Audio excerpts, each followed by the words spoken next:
It usually hits you all at once. You suddenly realize the person you've been carving out so much space for in your life, the one you text first and prioritize over almost everything else, simply does not see you the same way. Up until that moment, you've likely been doing an exhausting amount of mental labor. You analyze their response times, decode the punctuation in their texts, and replay casual interactions, searching for microscopic proof that the feeling is mutual. This diagram shows a dynamic where one side is heavy with emotional investment, the planning, the worrying, the reaching out, while the other side remains entirely passive. You are providing all the movement, yet the scale never shifts. Attempting to force a connection out of this imbalance fails to increase their interest. Instead, it quietly wears down your sense of self-respect. Our brains often keep us stuck through confirmation bias. Because you want a specific outcome, your mind filters information to support it, making you misread basic platonic politeness as a hidden romantic signal.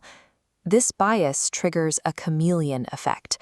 You begin tweaking your personality, adopting their hobbies, or ignoring your own boundaries just to fit what you think they want to see.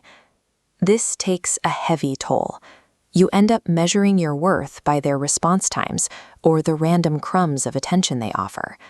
Mistaking this for romantic perseverance only traps you in a cycle that delays the inevitable pain of leaving.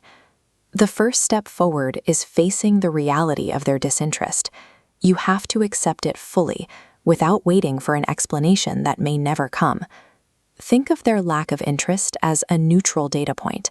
These are simply two shapes that do not interlock. Trying to force a fit only creates friction and damage. Stepping back is the only way to stay intact and move on. This rejection is a failure of alignment, not a personal failure.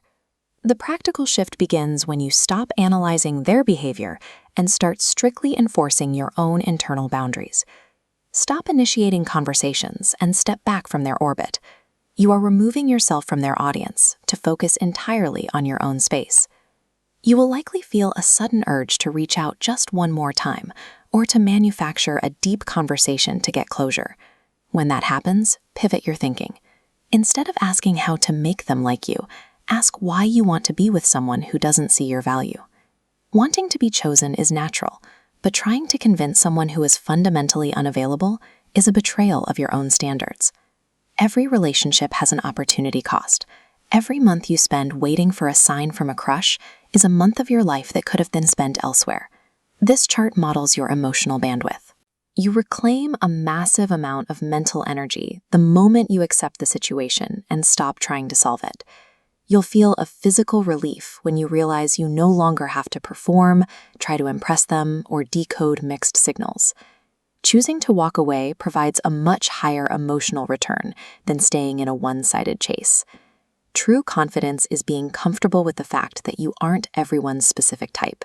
Your value is intrinsic. It is not a currency that a romantic prospect grants to you through their approval.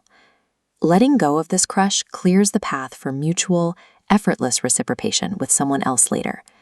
Choosing to leave is how you protect your own standards and your time. In the end, lack of reciprocation provides the friction needed to stop outsourcing validation. It's the catalyst you need to finally choose yourself.